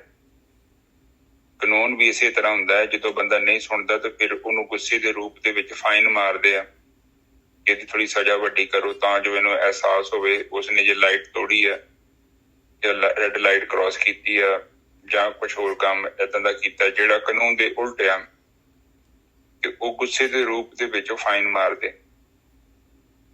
ਇਸੇ ਤਰ੍ਹਾਂ ਬਾਣੀ 'ਚ ਲਿਖਿਆ ਹੈ ਕਿ ਜਿਹੜੇ ਬੰਦੇ ਮਨਮੁਖ ਨੇ, ਜਿਹੜੇ ਉਲਟਾ ਜੀਵਨ ਬਤੀਤ ਕਰ ਰਹੇ ਨੇ, ਜਿੱਧਰ ਜਾਣਾ ਸੀ ਜਿੱਧਰ ਉਧਰ ਨਹੀਂ ਗਏ, ਜਿੱਧਰ ਮਨਾ ਕੀਤਾ ਸੀ ਉਧਰ ਚਲੇ ਗਏ, ਉਹ ਕਹਿੰਦੇ ਆ ਕਿ ਮਨਮੁਖ ਮਨੁੱਖ ਨੇ, ਗਲਤ ਦਿਸ਼ਾ ਦੇ ਵੱਲ ਤੁਰ ਪਏ। ਕਹਿੰਦੇ ਸ਼ਕਤੀ ਅੰਤਰ ਵਰਤਦਾ ਕੂੜ ਤਿਸਕਾ ਹੈ ਉਪਾਉ। ਸ਼ਕਤੀ ਅੰਤਰ ਵਰਤਦਾ ਮਾਇਆ ਦੇ ਵਿੱਚ ਹੈ ਉਪਾਉ। ਮਾਇਆ ਦੇ ਵਿੱਚ ਵਰਤ ਰਿਹਾ ਉਹਨੇ ਪ੍ਰੀਫਰੈਂਸ ਕੀਤਾ ਸ਼ਕਤੀ ਨੂੰ, ਉਹ ਪਦਾਰਥਾਂ ਨੂੰ, ਭੋਗਾਂ ਨੂੰ। ਕਹਿੰਦੇ ਇਹ ਤਾਂ ਫਿਰ ਉਹਦਾ ਉਪਾਅ ਜਿਹੜਾ ਹੈਗਾ ਸੁਖੀ ਹੋਣ ਦਾ ਉਪਾਅ, ਇਹ ਤਾਂ ਝੂਠਾ ਹੈ ਭਾਈ, ਇਹ ਤਾਂ ਗਲਤ ਹੈਗਾ। ਹਾਂਜੀ ਵੀਰ ਜੀ। ਹਾਂਜੀ, ਉਹਨੇ ਰੱਬ ਨੂੰ ਛੱਡਤਾ ਤੇ ਮਾਇਆ ਦਾ ਸੰਗ ਕਰ ਲਿਆ। ਹਾਂ, ਤੇ ਜਦੋਂ ਮਾਇਆ ਦਾ ਸੰਗ ਕਰ ਲਿਆ, ਉਹ ਕਹਿੰਦੇ ਤੇ ਬਹੁਤ ਰੌਂਗ ਡਿਸੀਜਨ ਲੈ ਗਿਆ ਬੰਦਾ। ਜਿਹਦਾ ਮਤਲਬ ਤੁਸੀਂ ਕਿਸੇ ਨੂੰ ਕਹੋ ਕਿ ਵੀ ਆ ਵਧੀਆ ਕੰਮ ਕਰ ਲਾ, ਤੇਰਾ ਜੀਵਨ ਬਦਲ ਜੇ, ਪਰ ਹੋਵੇ ਕਿ ਨਹੀਂ, ਉਹ ਕਵੇ ਕਿ ਮੈਂ ਆਪਣਾ ਜੀਵਨ ਨਸ਼ਟ ਕਰਕੇ ਇਹ ਚੈਨ ਲੈਣਾ ਹੈ, ਤਾਂ ਹੀ ਬਹਿਣਾ ਹੈ। ਤੇ ਫਿਰ ਆਪ ਕਹਿੰਦੇ ਜੋ ਕਿ ਇਹਨੂੰ ਕੀ ਸਮਝਾਈਏ, ਪਰ ਤੂੰ ਗਲਤ ਡਿਸੀਜਨ ਲੈ ਲੈ, ਕਿਉਂਕਿ ਉਹ 'ਚ ਤੇਰਾ ਭਲਾ ਨਹੀਂ ਹੈਗਾ, ਤੂੰ ਹਨੇਰੇ ਵੱਲ ਤੁਰ ਪਿਆ। ਇਸੇ ਤਰ੍ਹਾਂ ਬਾਣੀ ਕਹਿੰਦੀ ਹੈ ਕਿ ਉਹ ਬੰਦਾ ਜਿਹੜਾ ਹੈ ਕੂੜ ਦੇ ਵੱਲ ਤੁਰ ਕੇ ਪਿਆ ਹੈ, ਉਹਨੇ ਡਿਸੀਜਨ ਜਿਹੜਾ ਹੈ ਗਲਤ ਲੈ ਲਿਆ। ਹੁਣ ਜਦੋਂ ਗਲਤ ਡਿਸੀਜਨ ਲੈ ਲਿਆ, ਫਿਰ ਕੀ ਹੁੰਦਾ ਹੈ? ਅਗਲੇ ਬੰਨੇ ਉਹ ਸਮਝਾ ਰਹੇ ਨੇ, ਤਿਸਕਾ ਅੰਦਰ ਚਿਤ ਨਾ ਭਿਜੇ ਮੁਖ ਫਿੱਕਾ ਅਲਾਓ। ਕਹਿੰਦੇ ਉਹਦੀ ਭਗਤੀ ਜਿਹੜੀ ਹੈਗੀ ਆ ਨਾ, ਉਹਦੀ ਭਗਤੀ ਵੀ ਕਰਦਾ ਹੈ, ਪਰ ਜਿਹੜਾ ਉਹਦਾ ਆਪਣਾ ਹੀ ਅੰਦਰ ਜਿਹੜਾ ਹੈਗਾ ਉਸ ਗੱਲ ਨੂੰ ਮੰਨਦਾ ਨਹੀਂ ਹੈ। ਜਿਹੜੇ ਭਗਤੀ ਉਹ ਕਰ ਰਿਹਾ ਆ, ਜਿਹੜਾ ਗਿਆਨ ਉਹ ਬੋਲ ਰਿਹਾ ਆ, ਉਹਦਾ ਆਪਣਾ ਹੀ ਮਨ ਉਹਨੂੰ ਉਸ ਦੇ ਨਾਲ ਭੇਜਦਾ ਨਹੀਂ ਹੈਗਾ, ਉਹਦਾ ਚਿੱਤ ਭੇਜਦਾ ਹੀ ਨਹੀਂ ਹੈਗਾ, ਉਹਦਾ ਫਿੱਕਾ ਹੈਗਾ ਜਿਹੜਾ ਹੈਗਾ। ਇਹ ਅਲਾਓ ਕਰਨਾ ਝੂਠਾ ਹੈਗਾ, ਦਿਖਾਵਾ ਹੈਗਾ। ਹਾਂਜੀ ਵੀਰ ਜੀ। ਹਾਂ, ਉਹ ਕਹਿ ਰਹੇ ਨੇ ਅਵਰ ਉਪਦੇਸ਼ੀ ਆਪਣਾ ਕਰੇ, ਆਵਤ ਜਾਵਤ ਜਨਮੇ ਮਰੇ।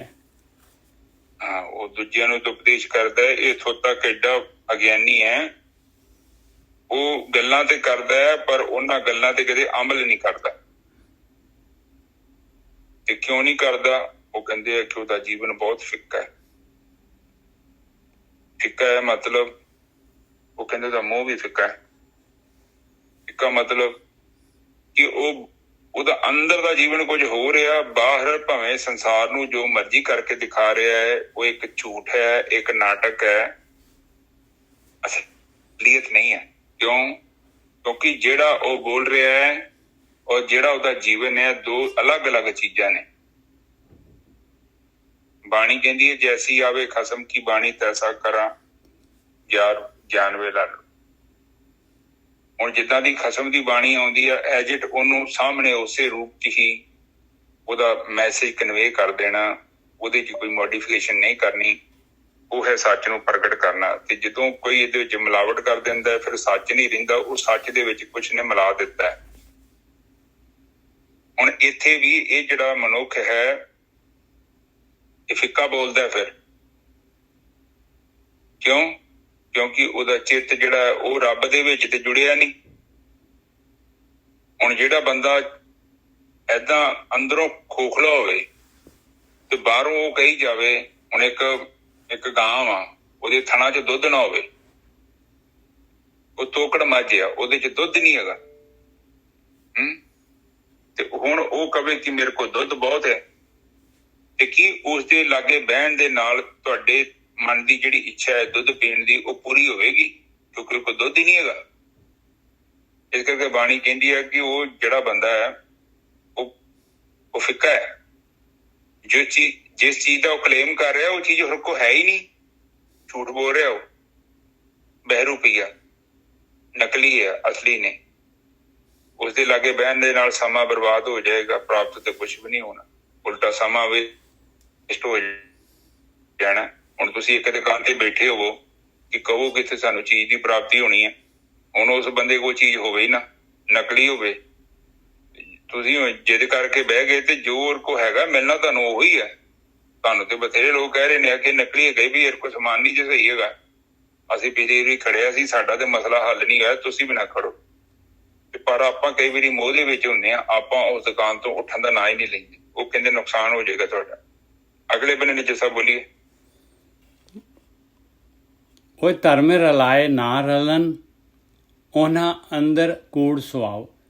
ਕਹਿੰਦੇ ਧਰਮੀਆਂ ਦੇ ਵਿੱਚ ਜਿਹੜਾ ਹੈਗਾ, ਨਾਮ ਅਭਿਆਸੀਆਂ ਦੇ ਵਿੱਚ, ਭਗਤਾਂ ਦੇ ਵਿੱਚ, ਕਹਿੰਦੇ ਉਹ ਰਲਾਏ ਨਹੀਂ ਰਲਦੇ ਭਾਈ। ਉਹਨਾਂ ਦੇ ਅੰਦਰ ਝੂਠ ਹੈਗਾ ਔਰ ਉਹਨਾਂ ਦੇ ਅੰਦਰ ਸੱਚ ਹੈਗਾ। ਦੋਨਾਂ ਦੇ ਦਿਸ਼ਾ ਉਲਟੀ ਹੈਗੀ ਭਾਈ। ਉਹ ਦੋਨੋਂ ਕਿਵੇਂ ਰਲ ਸਕਦੇ ਆ? ਨਾਨਕ ਕਰਤੈ ਬਣਤ ਬਣਾਈ, ਮਨਮੁਖ ਕੂੜ ਬੋਲ ਬੋਲ ਡੁੱਬੇ, ਗੁਰਮੁਖੇ ਤਰੇ ਜਪੇ ਹਰ ਨਾਉ। ਕਹਿੰਦੇ ਮਾਲਕ ਨੇ ਦੋ ਰਸਤੇ ਬਣਾਏ ਆ। ਪਰਮਾਤਮਾ ਨੇ ਇਹ ਸੰਸਾਰ ਇਹ ਦੋ ਰਸਤਿਆਂ ਦਾ, ਇੱਕ ਲਿਵ ਔਰ ਧਾਤ ਵਾਲੇ ਰਸਤਿਆਂ ਦਾ ਬਣਾਇਆ ਹੋਇਆ ਆ। ਮਨਮੁਖ ਜਿਹੜੇ ਮਨ ਦੇ ਪਿੱਛੇ ਹੈਗੇ, ਉਹਨਾਂ ਨੇ ਕੂੜ ਬੋਲ ਬੋਲ ਡੁੱਬੇ। ਕੂੜ ਬੋਲ ਬੋਲ ਕੀ ਆ? ਬਸ ਉਹ ਮਾਇਆ, ਪਦਾਰਥ, ਸਵਾਦ, ਆਕਾਰ, ਉਹਦੀਆਂ ਹੀ ਗੱਲਾਂ ਕਰਨਗੇ। ਉਹਨਾਂ ਦੇ ਕੋਲ ਕੋਈ ਜਾ ਕੇ ਜਿਹੜਾ ਹੈਗਾ ਸੱਚ ਦੀ, ਪਰਮਾਤਮਾ ਦੀ ਗੱਲ ਕਰੂਗਾ, ਉਹ ਨਹੀਂ ਖੁਸ਼ ਹੋਣਗੇ। ਉਹ ਕਹਿਣਗੇ ਹੋਰ ਕੋਈ ਗੱਲ ਕਰੋ ਜੀ, ਇਹ ਕੀ ਤੁਸੀਂ ਜਿਹੜਾ ਹੈਗਾ ਲਾਇਆ ਬੁੱਢਿਆਂ ਵਾਲੀਆਂ ਗੱਲਾਂ। ਮਨਮੁਖ ਕੂੜ ਬੋਲ ਬੋਲ ਡੁੱਬੇ। ਕਹਿੰਦੇ ਇਸ ਤਰੀਕੇ ਦੇ ਨਾਲ ਉਹ ਪਦਾਰਥ ਇਹ ਜਿਹੜਾ ਹੈਗਾ ਮਾਇਆ ਕਰਦੇ ਕਰਦੇ ਇਹਨਾਂ ਦਾ ਸਵਾਸ ਪੂਰੇ ਹੋ ਜਾਂਦੇ ਆ ਔਰ ਉਹ ਸੰਸਾਰ ਦੇ ਕਾਰਨ ਸਿਰ ਵਧਾ ਲੈਂਦੇ ਆ। ਔਰ ਇਹ ਜਿਹੜਾ ਹੈਗਾ ਇਸ ਬੋਝ ਦੇ ਨਾਲ ਉਹਨਾਂ ਦੀ ਕਿਸ਼ਤੀ ਜੀਵਨ ਦੀ ਜਿਹੜੀ ਹੈਗੀ ਉਹ ਸੰਸਾਰ ਦੇ ਵਿੱਚ ਹੀ ਡੁੱਬ ਜਾਂਦੀ ਆ। ਤੇ ਗੁਰਮੁਖ ਤਰੇ ਜਪੇ ਹਰ ਨਾਉ, ਜਿਹੜੇ ਗੁਰੂ ਦੇ ਅਨੁਸਾਰ ਚੱਲਦੇ ਆ, ਜਿਹੜੇ ਸੱਚ ਨੂੰ ਪ੍ਰੈਫਰ ਕਰਦੇ ਆ, ਜਿਨ੍ਹਾਂ ਦੀ ਯਾਤਰਾ ਉੱਪਰ ਨੂੰ ਹੁੰਦੀ ਆ, ਜਿਹੜਾ ਦਸਮ ਦੁਆਰ ਵੱਲ, ਜਿਨ੍ਹਾਂ ਦੀ ਪ੍ਰਾਣ ਸ਼ਕਤੀ ਜਿਹੜੀ ਹੈਗੀ ਉਹ ਇਸ ਸੰਸਾਰ ਸਮੁੰਦਰ ਦੇ ਵਿੱਚ ਡੁੱਬਦੇ ਨਹੀਂ ਆ, ਇਹਨੂੰ ਯੂਜ਼ ਕਰਦੇ ਆ, ਇਹਦੇ ਵਿੱਚ ਹੀ ਰਹਿੰਦੇ ਹੋਏ ਔਰ ਇਸ ਨੂੰ ਤਰ ਜਾਂਦੇ ਆ। ਹਾਂਜੀ ਵੀਰ ਜੀ। ਹਾਂਜੀ, ਉਹ ਕਹਿੰਦੇ ਨੇ ਕਿ ਉਹ ਰਲਦੇ ਨਹੀਂ ਆ। ਰਲਦੇ ਨਹੀਂ ਮਤਲਬ ਉਹ ਬਾਹਰੋਂ ਉਹਨਾਂ ਦਾ ਪਹਿਰਾਵਾ ਬਿਲਕੁਲ ਅਪ ਟੂ ਡੇਟ ਹੁੰਦਾ ਹੈ, ਪਰ ਅੰਦਰੋਂ ਉਹ ਨਾ ਖੋਖਲੇ ਹੁੰਦੇ ਆ। ਉੱਥੇ ਧਰਮਰਾਜ ਉਹਨਾਂ ਨੂੰ ਬਾਹਰ ਕੱਢ ਲੈਂਦਾ। ਵੈਸੇ ਵੀ ਇੱਥੇ ਆਪਾਂ ਸੰਸਾਰ ਨੂੰ ਧੋਖਾ ਦੇ ਸਕਦੇ ਹਾਂ। ਤੁਸੀਂ ਬਾਹਰੀ ਪਹਿਰਾਵੇ ਨੂੰ ਚੇਂਜ ਕਰਕੇ ਨਾ ਤੁਸੀਂ ਆਮ ਬੰਦੇ ਨੂੰ ਧੋਖਾ ਦੇ ਸਕਦੇ ਕਿ ਤੁਸੀਂ ਬਹੁਤ ਧਾਰਮਿਕ, ਪਰ ਜੇਕਰ ਤੁਹਾਡੀ ਬਿਰਤੀ ਦੇ ਵਿੱਚ ਮੱਛੀਆਂ ਨੇ ਤੇ ਧਰਮਰਾਜ ਤੁਹਾਨੂੰ ਅੱਗੇ ਨਹੀਂ ਲੰਘਣ ਦੇਵੇਗਾ। ਉੱਥੇ ਇੱਕ ਮੰਡਲ ਹੈਗਾ, 84 ਲੱਖ ਦਾ ਮੰਡਲ ਹੈ, ਉਹਦੇ ਵਿੱਚੋਂ ਲੰਘਣਾ ਹੁੰਦਾ ਜੀਵ ਨੇ। ਉਸ ਮੰਡਲ ਦੇ ਵਿੱਚੋਂ ਲੰਘਣਾ ਪੈਂਦਾ ਹੈ ਤੇ ਉਹਦੇ ਵਿੱਚ ਜੇਕਰ ਤੁਹਾਡੇ ਅੰਦਰ ਇੱਛਾ ਹੈ ਨਾ ਤੇ ਉਸ ਮੰਡਲ ਨੇ ਤੁਹਾਨੂੰ ਖਿੱਚ ਲੈਣਾ। ਇਸ ਕਰਕੇ ਅਚਲ ਅਵਸਥਾ ਚਾਹੀਦੀ ਹੈ। ਬ੍ਰਹਮ ਗਿਆਨੀ ਮਤਲਬ ਜਿਹਨੇ ਕੇਵਲ ਗੱਲਾਂ ਹੀ ਨਹੀਂ ਕੀਤੀਆਂ ਬਲਕਿ ਉਸ ਜੀਵਨ ਨੂੰ ਬਤੀਤ ਕੀਤਾ, ਉਹਨੂੰ ਹੰਡਾਇਆ ਹੈ। ਜਿੱਦਾਂ ਕੋਈ ਚੀਜ਼ ਲੈ ਕੇ ਆਪਾਂ ਪਾਉਂਦੇ ਹਾਂ ਨਾ ਤੇ ਉਸ ਤੋਂ ਬਾਅਦ ਸਾਨੂੰ ਪਤਾ ਲੱਗਦਾ ਹੈ ਕਿ ਇਹ ਕੱਪੜਾ ਕਿੱਦਾਂ ਦਾ, ਜਾਂ ਕੋਈ ਗੱਡੀ ਜਾਂ ਘਰ, ਉਹ ਚੀਜ਼ ਨੂੰ ਹੰਡਾਉਂਦੇ ਹਾਂ ਆਪਾਂ। ਉਸੇ ਤਰ੍ਹਾਂ ਬ੍ਰਹਮ ਗਿਆਨੀ ਉਸ ਜੀਵਨ ਨੂੰ ਪਹਿਲਾਂ ਹੰਡਾਉਂਦਾ ਹੈ, ਉਹਦਾ ਅਨੁਭਵ ਦੇ ਨਾਲ ਹੁੰਦਾ ਹੈ। ਤੇ ਜਦੋਂ ਗਰਭ ਮੰਡਲ ਦੇ ਵਿੱਚੋਂ ਲੰਘਦਾ ਤੇ ਬ੍ਰਹਮ ਗਿਆਨੀ ਦੀ ਸੁਰਤੀ ਨੂੰ ਉਹ ਜਿਹੜਾ ਮੰਡਲ ਹੈ ਉਹ ਖਿੱਚ ਨਹੀਂ ਸਕਦਾ। ਕਿਉਂ? ਕਿਉਂਕਿ ਇਹਦੇ ਚ ਇੱਛਾ ਨਹੀਂ ਹੈਗੀ।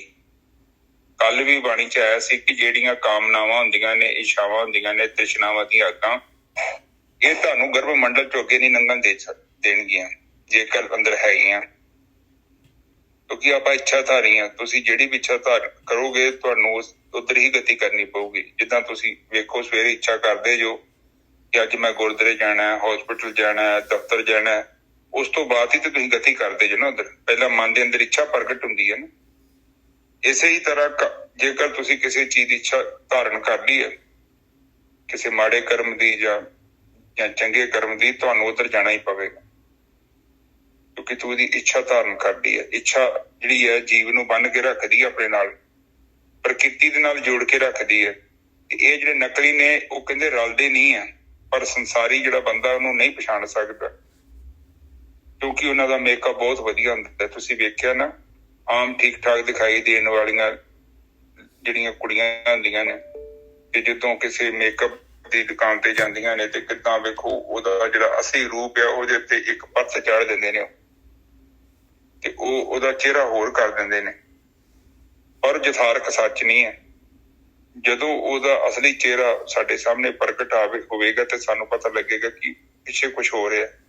ਅੱਗੇ ਕੁਝ ਹੋ ਰਿਹਾ। ਇਸੇ ਹੀ ਤਰ੍ਹਾਂ ਜਿਹੜੇ ਬੰਦੇ ਦੋਹਰਾ ਜੀਵਨ, ਘਟੀਆ ਜੀਵਨ ਬਤੀਤ ਕਰਦੇ ਨੇ, ਉਹ ਬਾਹਰੋਂ ਬਹੁਤ ਚਮਕਦੇ ਨੇ, ਇਹਨੇ ਮੇਕਅਪ ਕਰ ਲਿਆ ਹੈ ਤੇ ਉਹ ਰਲ ਨਹੀਂ ਸਕਦੇ। ਧਰਮਰਾਜ ਕੱਢ ਦਿੰਦਾ ਇਹਨਾਂ ਨੂੰ ਬਾਹਰ, ਇਹ ਆਜੋ ਬਾਹਰ। ਕਿਉਂ ਕਹਿੰਦਾ ਹੈ? ਉਹ ਕਹਿੰਦੇ ਕਿ ਤੂੰ ਜੋ ਕੀਤਾ ਹੈ ਜਸਟ ਦਿਖਾਵਾ ਹੈ ਤੇਰਾ, ਅੰਦਰ ਤੇਰੇ ਕੁਛ ਨਹੀਂ ਹੈਗਾ। ਅੰਦਰ ਤੇ ਤੇਰੇ ਖੱਦਰ ਭੰਡਾਰ ਹੈ। ਬਾਹਰ ਤੂੰ ਰੇਸ਼ਮ ਸ਼ੋਅ ਕੀਤਾ ਹੈ, ਤੂੰ ਬਹੁਤ ਸ਼ੋਅ ਕੀਤਾ ਹੈ ਕਿ ਮੈਂ ਬੜਾ ਵਧੀਆ ਵਾਂ, ਮੈਂ ਇੱਕ ਧਾਰਮਿਕ ਮਨੁੱਖ ਹਾਂ। ਤੂੰ 5 ਟਾਈਮ ਨਮਾਜ਼ ਵੀ ਪੜ੍ਹਦਾ ਹੈ, ਬਾਣੀ ਚ ਕਿਹਾ। ਨਮਾਜ਼ ਕਹਿ ਲਓ ਜਾਂ 5 ਬਾਣੀਆਂ ਦਾ ਪਾਠ ਕਹਿ ਲਓ, ਇਹ ਸਾਰੇ ਇੱਕੋ ਹੀ ਚੀਜ਼ ਹੈ।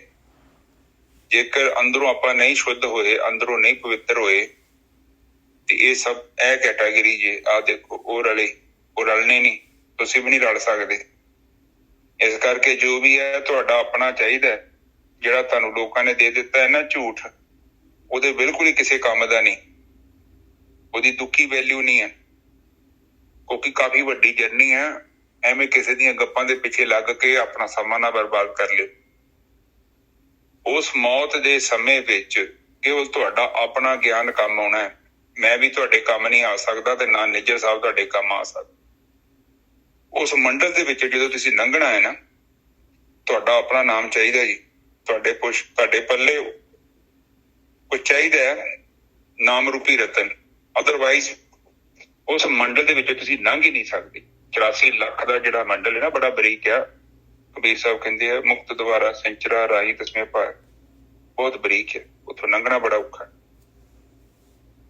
ਜਿੱਡਾ ਵੱਡਾ ਤੁਹਾਡਾ ਮਨ ਆ, ਓਨਾ ਮੁਸ਼ਕਿਲ ਹੈ, ਓਨਾ ਵੱਡਾ ਉਹਨੂੰ ਫੜਨਾ ਆਸਾਨ ਹੈ। ਕੋਈ ਚੀਜ਼ ਵੇਖੋ ਜਿਹੜੀ ਛੋਟੀ ਹੁੰਦੀ ਹੈ, ਉਹਨੂੰ ਫੜਨਾ ਬੜਾ ਔਖਾ ਹੈ, ਵੱਡੀ ਚੀਜ਼ ਨੂੰ ਫੜਨਾ ਬੜਾ ਸੌਖਾ। ਜਿੱਡਾ ਵੱਡਾ ਕਾਰਨ ਸਰੀਰ ਤੁਹਾਡੇ ਕੋਲ ਹੈ, ਤੁਸੀਂ ਉਹਨਾਂ ਉੱਥੇ ਰਾਹ 'ਚ ਫਸ ਜਾਣਾ। ਕਈ ਵਾਰ ਵੇਖਿਆ ਨਾ, ਛੋਟਾ ਛੋਟਾ ਰਾਹ ਹੁੰਦਾ, ਬਿਲਕੁਲ ਹੀ ਛੋਟਾ ਹੈ। ਜੇ ਸਭ 2 ਪੈਪਾਂ ਲਾਈਆਂ ਹੁੰਦੀਆਂ ਤੇ ਮੋਟਾ ਬੰਦਾ ਲੰਘ ਹੀ ਨਹੀਂ ਸਕਦਾ ਹੁੰਦੀ। ਬਿਲਕੁਲ ਸਹੀ ਗੱਲ ਹੈ, ਬਿਲਕੁਲ ਸੇਮ ਚੀਜ਼ ਹੈਗੀ। ਉੱਥੇ ਜਾਲੀ ਨਹੀਂ ਬਰੀਕ ਹੈ, ਅਗਲੇ ਨੇ ਤੁਹਾਨੂੰ ਲੰਘਣ ਨਹੀਂ ਦੇਣਾ, ਕਿਉਂਕਿ ਤੂੰ ਏਡੀ ਵੱਡੀ ਪੰਡ ਚੁੱਕੀ ਆ।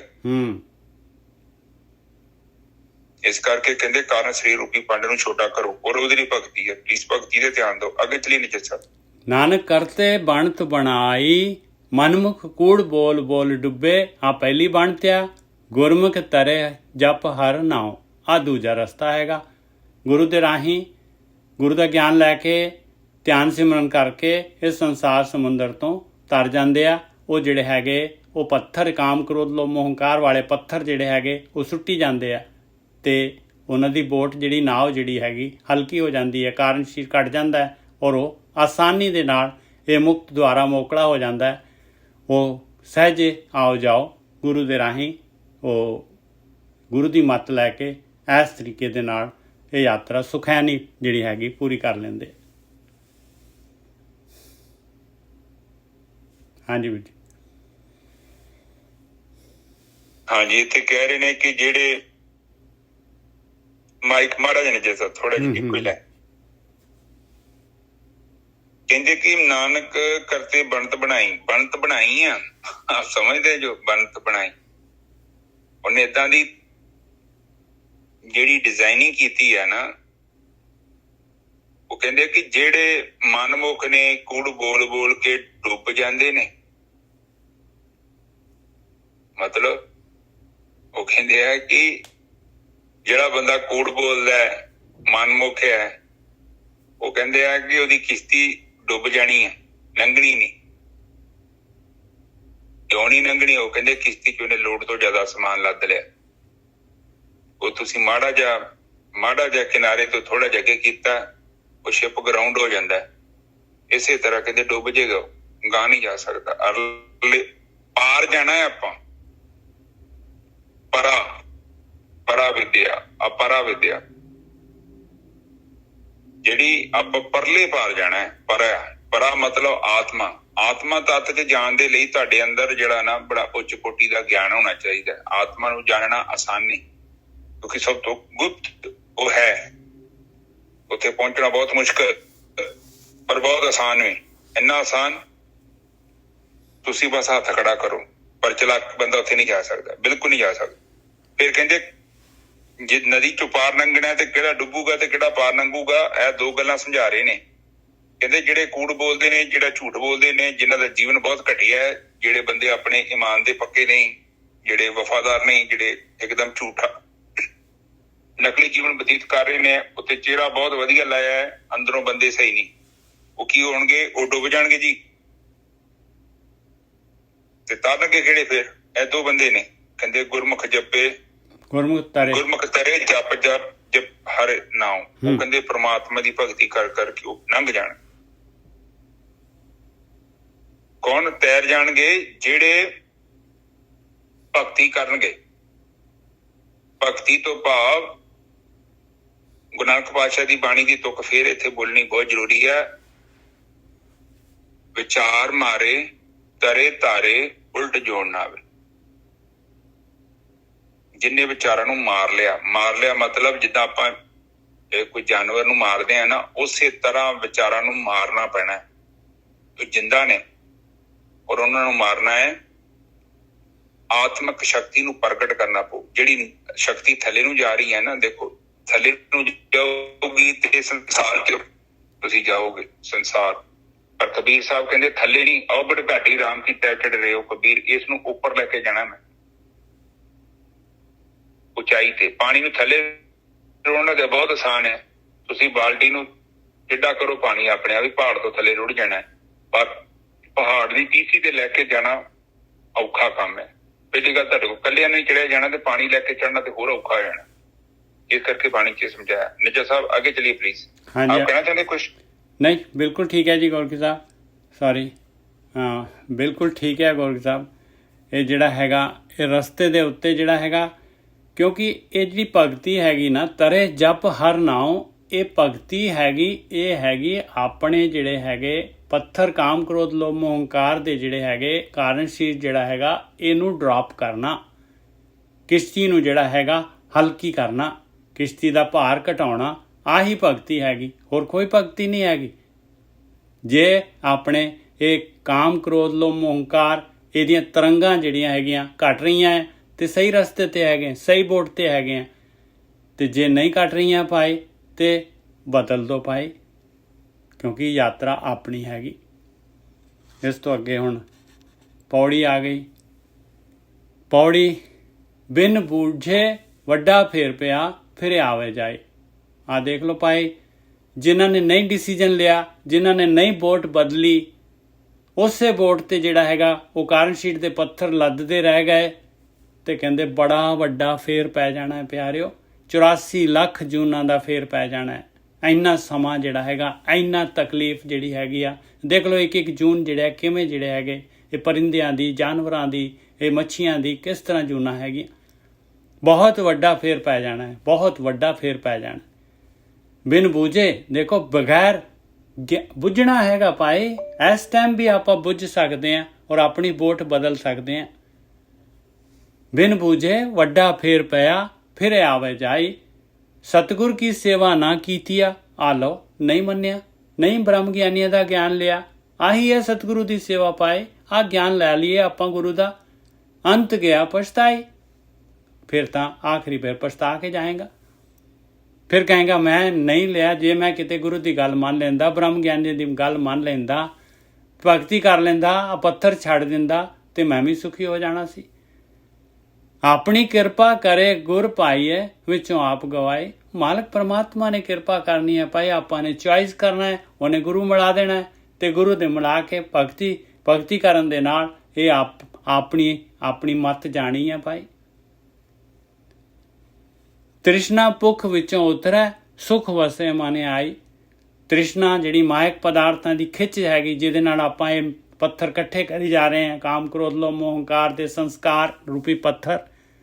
ਕਹਿੰਦੇ ਇਸ ਤਰੀਕੇ ਦੇ ਨਾਲ ਇਹ ਤ੍ਰਿਸ਼ਨਾ ਦੀ ਭੁੱਖ ਉਤਰ ਸਕਦੀ ਆ।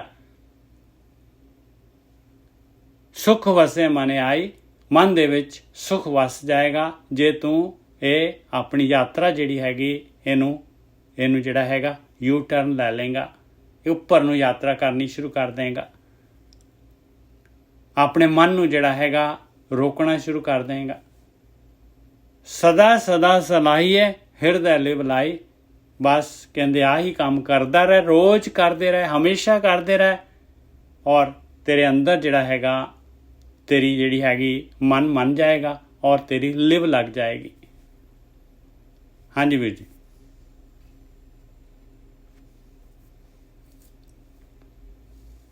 ਇਹ ਗੱਲ ਨੂੰ ਬੜਾ ਸਮਝਣਾ ਪਵੇਗਾ। ਮੈਂ ਅੱਜ ਨਹੀਂ, ਮੈਂ ਕੱਲ ਦੀ ਗੱਲ ਕਰਦਾ। ਕੱਲ ਨਾ ਗੱਡੀ 'ਚ ਹੀ ਗਏ,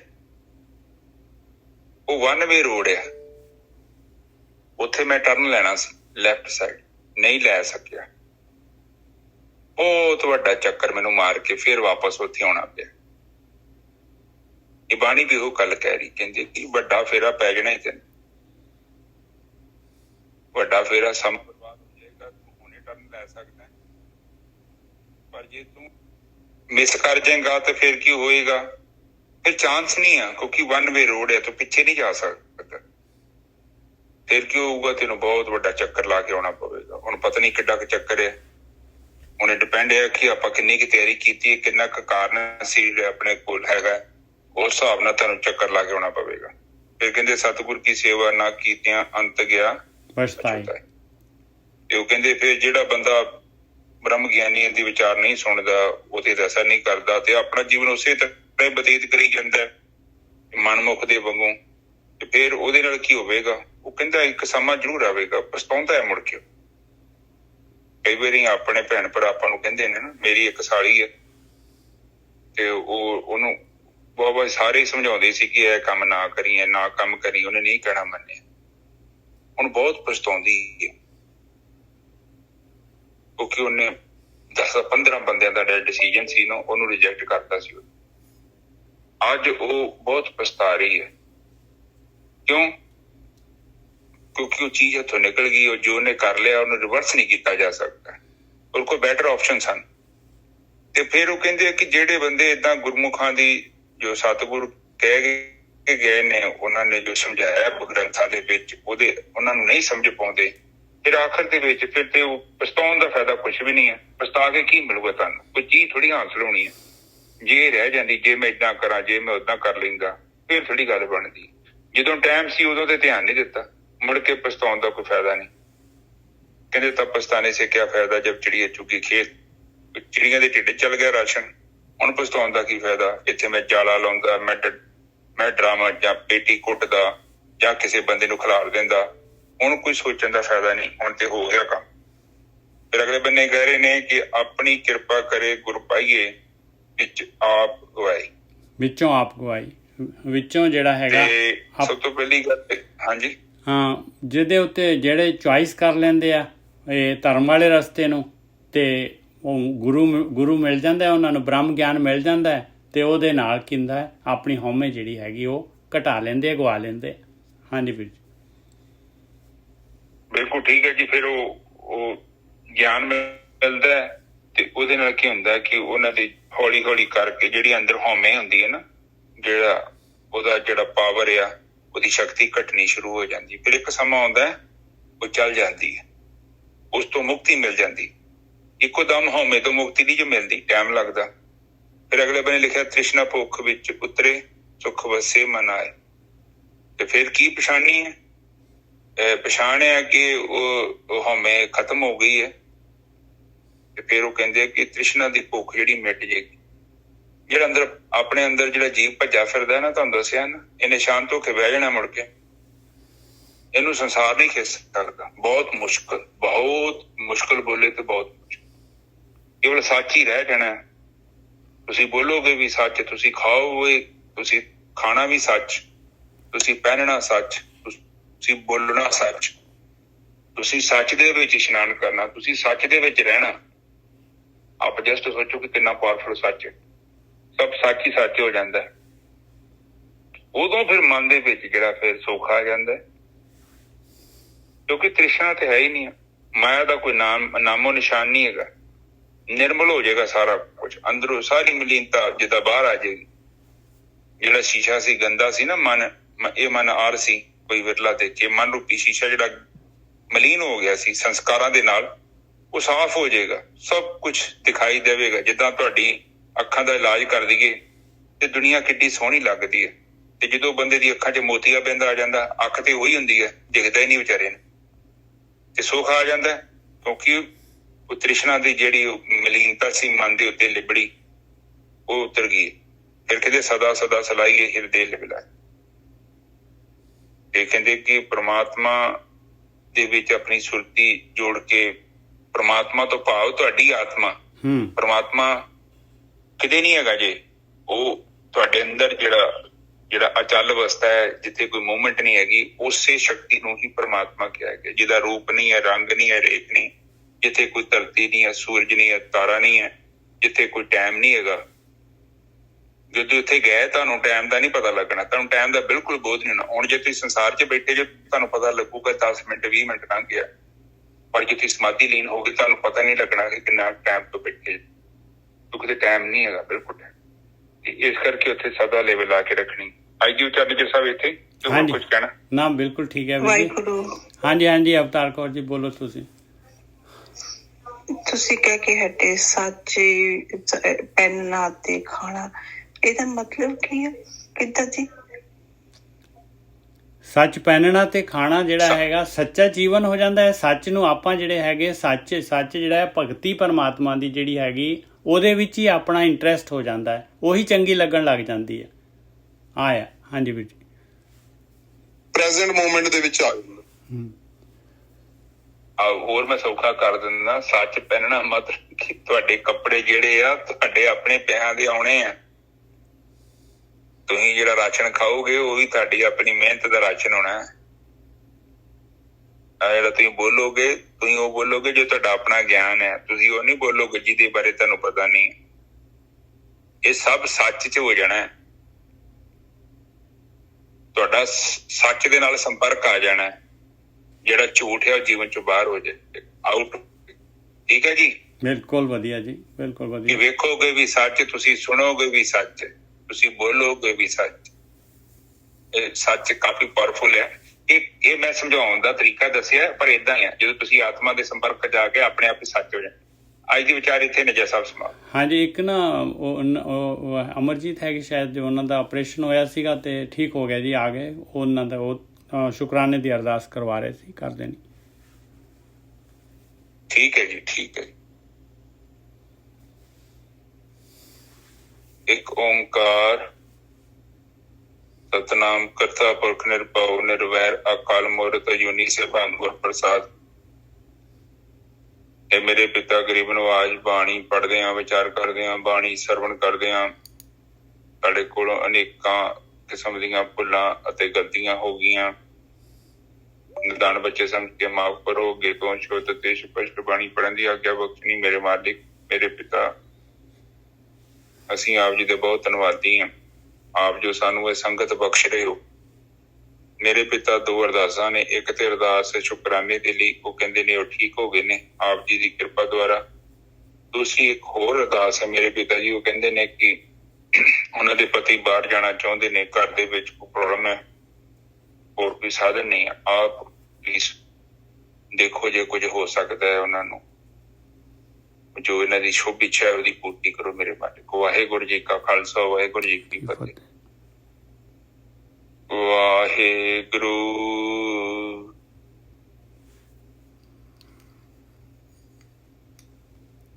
ਵਾਹਿਗੁਰੂ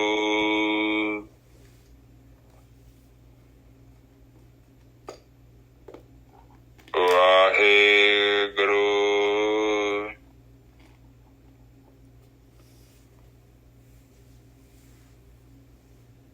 ਵਾਹਿਗੁਰੂ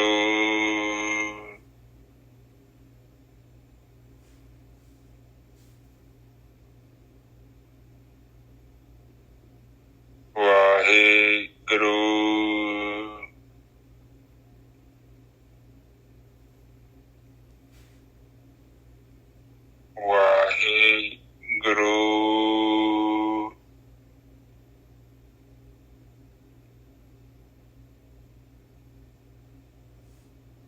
ਵਾਹਿਗੁਰੂ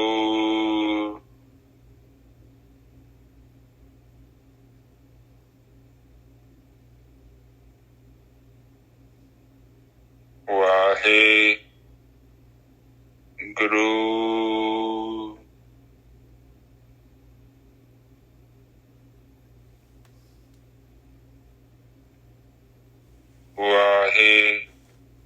ਗੁਰੂ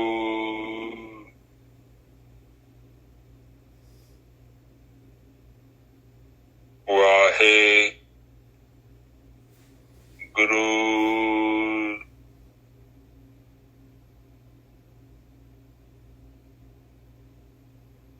ਵਾਹਿਗੁਰੂ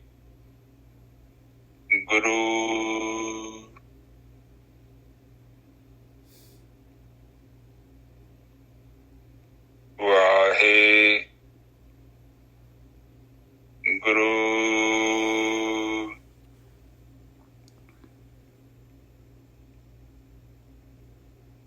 ਵਾਹਿਗੁਰੂ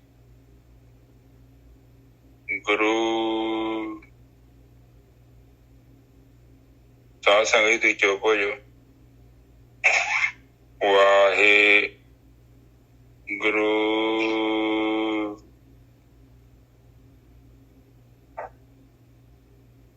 ਵਾਹਿਗੁਰੂ ਵਾਹਿਗੁਰੂ